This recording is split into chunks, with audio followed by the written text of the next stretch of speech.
So, hi guys, let's have a look at 5 tips and tricks on Affinity Designer 2, only I'm using the iPad. It works equally well on the Mac or the PC, but I happen to be using the iPad. Now to start with, let me show you how you can quickly copy and paste effects that you use on an object. Let me show you what I mean. Now there's turned off and there's turned on. There's one I've already designed and you can see it's got all the effects and things around it. Now what you have to do with this is select that layer. Make sure you've got the layer selected. This is really quite straightforward. It works other ways and you can actually copy the whole thing, and you can copy the style and save the style to a style library. Now I'll show you that in a minute, but for just copying the effects you've got on the screen, this is how you do it. Turn on the FX Studio. Now you can see I've got the first 3 selected there that have made the special effects on the help. Let's turn on the bevel one. You can see the context toolbar over on the left hand side there. They're the context toolbars. There's the one for outline, there's the one for 3D. It doesn't really matter. I'll just start with the top one. Now I don't want to have to do all those again. So what I'll do is copy, use the edit menu, the 3 little dots, copy, copy help. Now I don't want to have to do all that again, and I don't want an exact copy of the help. I just want a copy of the effects. I went back and tapped the move tool. Now I went down here to the artistic text and I'm going to put in another word or an object. Think of it as an object. Now I'm going to select that and I'm going to go up to edit again and paste FX. You can see it there, 1, 2, 3, 4, 5, the 6th one down, paste FX. And there's the special effects pasted in. You can see that. Bevel and embossed, outlined and 3D. Now while it's selected, let me just center that. There we go, centered. Now that's really pretty tricky. Let's go over here to the rectangle tool and we'll make a rounded rectangle. I'll drag the rounded rectangle out and I'll colour it red, which is just what we want.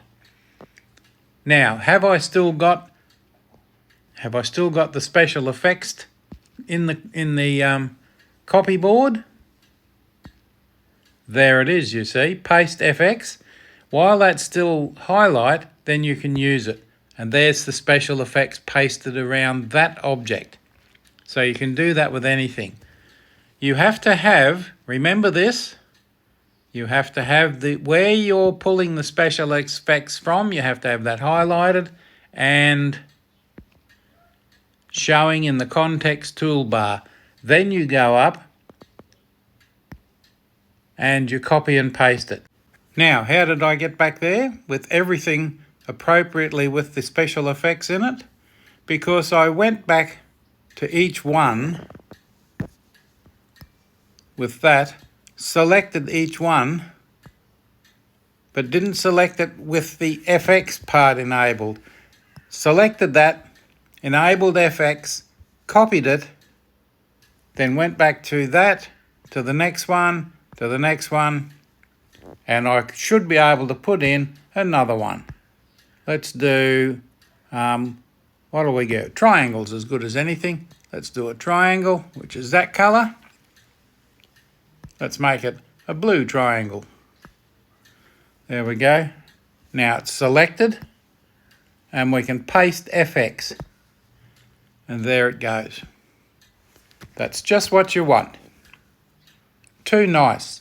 Now, what you can do, if you want to select that one, for example, we can go to the FX Studio, go to Styles, and we can add style from selection. You can see that one's selected. Now, a style is everything, the effects, the colors, everything. Add style, and there it is, style number 5. Now, if I put a pie down here, a nice blue pie, but let's make it a pink pie. I like pink pies. We're going to pink pie. Let's go to the Effects Studio and tap on style number 5. And there it is, it becomes style number 5. So you could have any number of objects around there and just go to your style menu that you've made and they all become exactly the same. And once you've made them, if they're different colours, you can then change the colour. But the style, making the style, will copy the colour that you made. There's a blue arrow because that was the style. There's the style 5 that we made. Let's make that like that because style 5, remember, came from that button there. Okay, now that's it for copying and pasting effects and styles. Now let's have a look at tip 2. Now this one is really quite simple. Supposing you're working on something and you really want to focus on one element. Let's have a look here. Let's put some stars in there and I'll remove the original plate. There we go. Now let's move the star up there and I've got that star there. Now this is fairly simple, but supposing you've got a really complex image and what you want to focus on is the central part of that image that you're working on to the exclusion of everything else. Maybe they're even overlapping like this and you think, oh, how can I work this out so they're not overlapping? How can I work on just the one image? Well, here's how you do it. Turn on your toggle command center. Toggle command center, so that's on. Turn on the option key. Now focus up here in your layers panel and just tap on the one you want to work on. Now that's it. That's all there is to it. And you just tap somewhere else and back all the other ones come, you see? So that option's on and there it is. You can create, you can work on it, you can do what you like with it. You can even turn it around a little bit. Now, if you tap anywhere else, it'll come back. Or if you simply tap on that, back it comes. Maybe you want to isolate the pink one, the pink star. So we go up there and there it is. Not isolated is isolated. Not isolated is isolated. Not isolated, not isolated. So tapping anywhere on the canvas unisolates it. But while your option key is pressed, the one you tap on in the layers panel will be isolated and you can work on it up until the point where you either tap the canvas, boom, like that, ooh, it's all hidden, or you tap it again and unhide it, move it over there, oh, what happened there? I don't know. We've got two of them. I've inadvertently copied it. So let's go back to there. Unhide it, and there it is. That's the one that's in highlight mode. Take off your option key and move the star back out there. Simple as that. Hide or show an element using the option key. This is on the iPad. It's the same on the desktop or the PC. The option key and select the layer that you want hidden. And that's it. That's all there is to it. And then tap it again to unhide it. Isn't that a lovely simple option and so useful in a complex design? Now we are on tip number 3. This one everyone forgets, and I forget myself often enough. When you're looking for images, when you're looking for something that you need in your design and you just can't find it, there it right is in the Stock Studio. So Stock Studio is right here in your options on the right hand side. Now there we go, you can see the circle. I'm just about pointing at it and there it is. Right there, Stock Studio. Now we've got Pexels and we've got Pixabay. Let's have a look at Pixabay, shall we, for a start. Now I'm looking for a desert scene. You can see it's already typed in there. Now one of the things when you drag these in, you think, oh, what use are these because they're so big? Because the images will come in quite large, full size. So let's just drag that into there. It's downloading. And there it is. And you think, oh my goodness, that's gigantic. Let's just turn off the underlying image for a moment. Comes in on its own layer. Now down here, you can see the Transform Studio. And if your lock isn't on, make sure the lock is on. That's that chain there in the middle. Make sure it's highlighted. Now make sure your anchor point is in the center, because what we're going to do is reduce the size of the image by just scrolling down. You can see, because the image is in millimeters. Now what we don't want is a gigantic image. Let me just scroll it down a little bit further. And I'll hop out of that for a moment. Now we'll center that.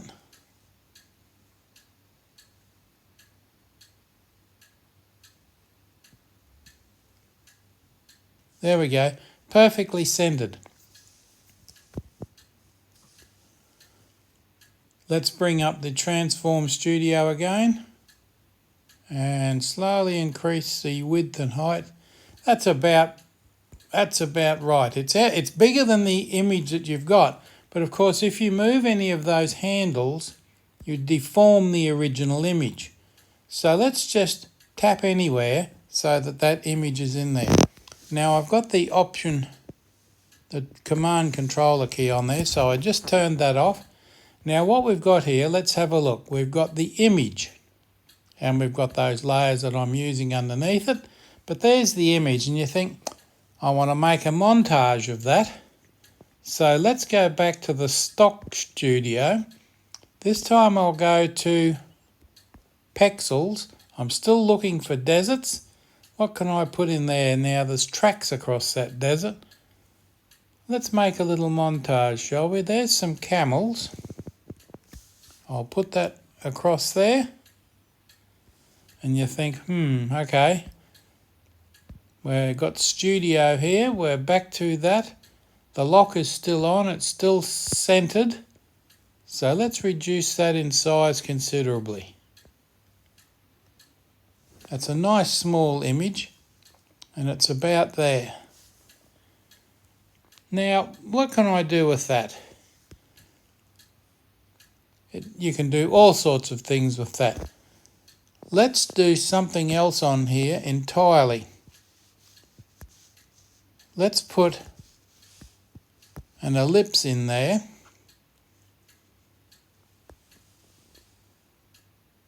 Doesn't matter what size it is in this case because I'm going to move it. And it doesn't matter what colour it is. That's where I want it. Now what I can do with that ellipse, and we'll put the camels inside that image. Now we can reduce the size of that image.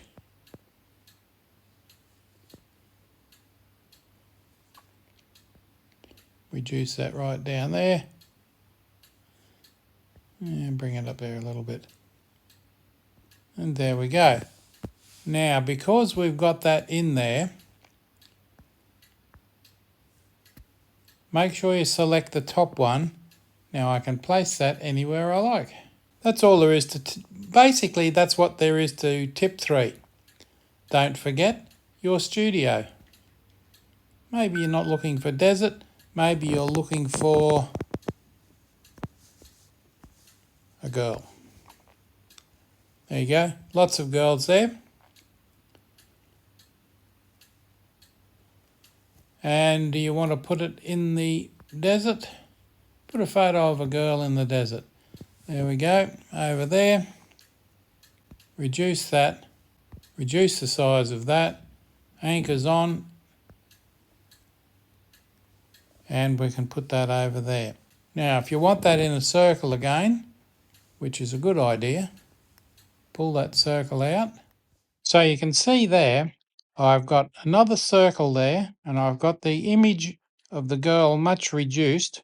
Now, just to make sure I get it in the circle the first time around, let me move it over there so that it's approximately above the circle, because we can modify that in a moment. Now let me just get hold of that and drag it down so it becomes a mask. And you can see it's now inside the circle. I've still got the image modified there, and because it's in the circle and the magnet's on, you can see that it's positioned it absolutely dead center. Now I'll select the whole thing and I can move that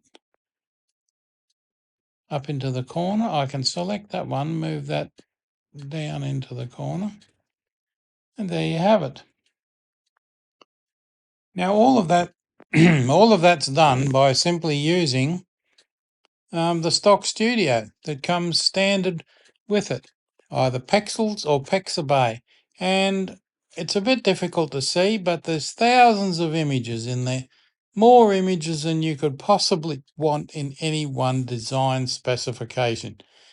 You can search those to your heart's content. Now that's all there is to the Stock Studios tip. Let's move on to the next tip. Okay, for tip 4, let's look at the viewing modes. Now these are really useful. Tools, and we can use this by looking at the navigator. See on the right-hand side there's redo, undo, history, and navigator. It's that star sign type of thing there. Now, what that does is bring up the studio here so you can see the thing in normal size, and it defaults to the main view mode here, which is vector mode. And it also has pixels, retina pixels, outline, x-ray, and hairline. Now the one we're interested in really, this will be the most useful one to you, is vector mode along with the split view mode. And we can go down here and you have pretty much the same thing. I'll show you some of these as we go, but right now we're not going to do the split view mode because what I want to show you is this working in an actual live logo. Now let's have a look at this logo that I've done, and I'll reduce it in size a little bit so it's over there. This logo is pure SVG. It's an SVG file. Now you might wonder, if you print out a logo in SVG and then send it as a PNG, why is it pixelated? Well, here's what you can use to see how it's going to perform in any other mode. Now, at the moment, you've got the logo and you can see that it's a vector mode. It's the main view mode. Now, we're not looking at the split view mode at the moment, but let's do it. Now, we know it's a pure vector. So let's enlarge that to 200%. Still no pixels. We can even make that bigger. Let's go to 500. Now you can see the edges there. It's still not pixelated. That's very useful. Now 500%, 500 times the size of that. Let's go back to, let's say 10 times. That's very small. Now we can't see it, so it's pretty useless. 10%. Let's see if we can find 100%. There we go. Now let's have a look at that. That's at 100%, and that's still a vector mode. There's no pixels there. But what I want to do is find out what its current size is. 864 pixels by 714 pixels. You can see it there, 72 dpi. How do you find out what size that is in inches? Well, divide 864 by 72. And whatever that comes to as the size in inches. So that's 72 dpi, which is not what we're looking at. So let's go back to 200% and go to the split view mode. And this time, let's look at the pixels. Let's bring the split view over there. bring the document over there inside the split view mode. So we've got pixels on the right hand side and vector on the left hand side. Let's move that out. Let's move the whole thing over there a bit so it's away from the panel. Now you can't really see any problems there. That's at 183. Let's make that 400. Now you can see the pixels on the right hand side and you can see that it's pixelated. Let's have a look at that at 500%. Now that's really jagged pixels along there. You can see the edges. On this side, you've got vectors. Nice and smooth. Let's see those trees in the middle there. You can see the tree on the left-hand side. Now that's what it'll look like in pixels at 72 dpi. You could probably change that if you want to. And you can see up here, there's the little panel. We can move that around anywhere we like. Now you can see the motorbike, how really badly pixelated that is. Let's make it 100%.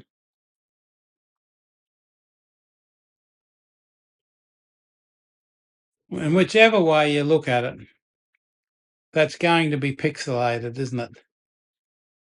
Now you can look at it as in pixel mode.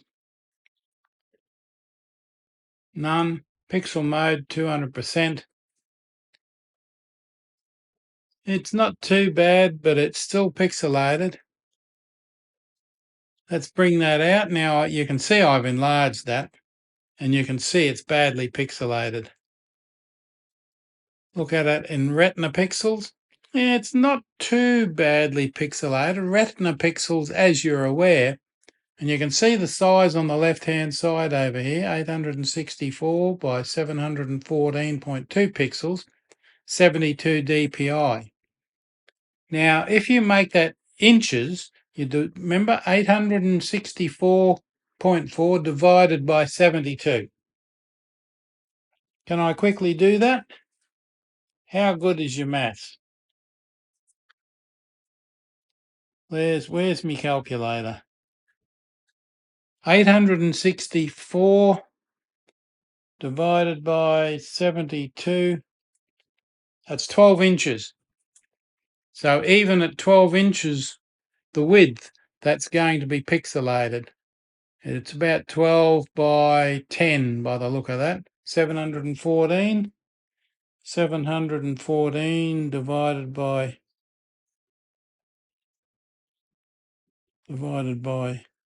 714 divided by 72 equals, well, that didn't work. Maths is terrible. 714 divided by 72 equals 9.9. So yeah, 12 by 10. That's a 12 by 10 image. And you can see there that it's in retina pixels, it's slightly pixelated. Now let's have a look at the outline. Remember, we're not splitting the view now. And we'll bring that in. And you can see the outline of the circles and the text. Now you can't see the outline of the motorbike in there simply because the motorbike is an embedded image. Now we've got the motorbike there as an embedded image, a vector view, which it is. It's a pure vector. And you can see that there. See all the curves? That's pure vector. It's an embedded image, which means I can work on it there and go back to there. And there it is embedded there. Oops, did it again. Okay, but it's still vector image. Now we were looking at that. We've got the vector image, pixels, retina pixels, outline, X-ray. And you can see right through the image, which is not a lot of help in this particular case. And hairline, not a lot of help in this particular case. So really the ones that are of most use, and I see most times on the on the news groups and the Facebook groups, why is my image pixelating? It's all to do with size and the size of the image and how it's made. So let's go down there and we've got vector image. That's really all there is to that. View modes. Now remember that's down there on the bottom right hand side in your navigator. That's a very useful tool. Let's move right along to number 5. Tip number 5, Smart Shapes. Now this is a wonderful tool because this opens up a wide range of options for you. Have a look there. On the left hand side we've got Shape Builder and Star and Vector Crop. But what I'm looking at here is the Star. This is your shape tool. Now at the moment it's a star, but we've got rectangles, rounded rectangles, ellipses, triangles, trapezoids, stars, double stars, square stars, arrows, donuts, pies, whatever you like. Let's have a look at stars. Let's turn that off. So we've got a nice clean canvas. We'll go back here and drag out a nice green star. Now in that star there you can see there's an orange point at the top. Oops, go back, select the star option so that it's got its own controller there, and taking hold of one of the orange dots we can drag that right in and make a neat little star. Now have a look up the top here, we've got the number of points. Let's set the number of points to 10 rather than 5. There we go, a 10-point star. The inner radius at the moment is only 4%. Let's make that 25% and that brings it right out. Isn't that marvellous? We can do that and it shows you what a lot of those toggles are. Now up here there's that option just there to convert the whole thing to curves, because at the moment it's not a curve, it's just a star shape. What else can we do? We've got all sorts. There's a segment there. Look at that. Now, do you want to make that, instead of using the geometry tools to alter the size of that, you can alter the size yourself. There's it halfway. You can actually drag that circle right down and make it a complete circle again. Or you can go back up and make it there. You can drag the top half and bring it down so you can cut it off. And of course you can turn it if you like. Let's go back over there, grab a pie chart. Isn't that a nice little pie?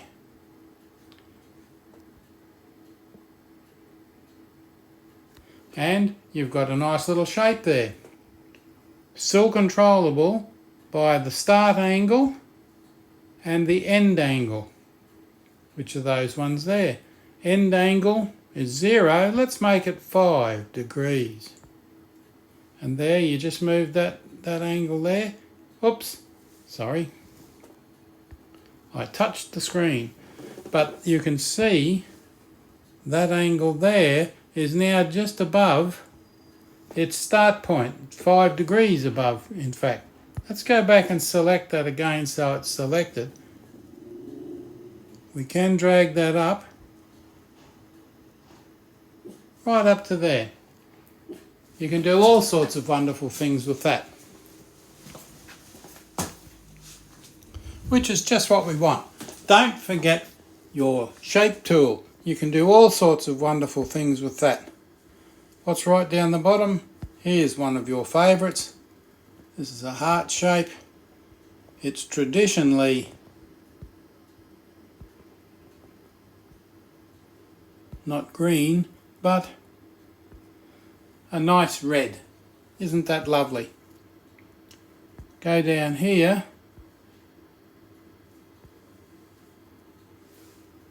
Let's find the arrow and make the arrow green, blue. Why not a blue arrow? We'll tilt the whole thing.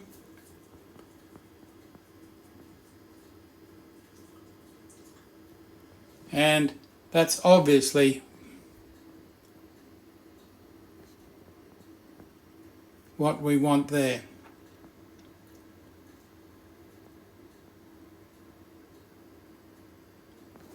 There you go.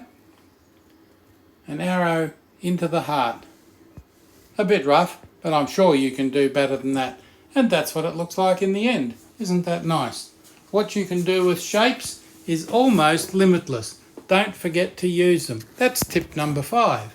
Now I hope you've enjoyed these 5 little tips. So if you really enjoy them, don't forget to subscribe to my YouTube channel. I really appreciate it. Share it with your friends. Tick the like button. Do all those wonderful things. Thanks for watching.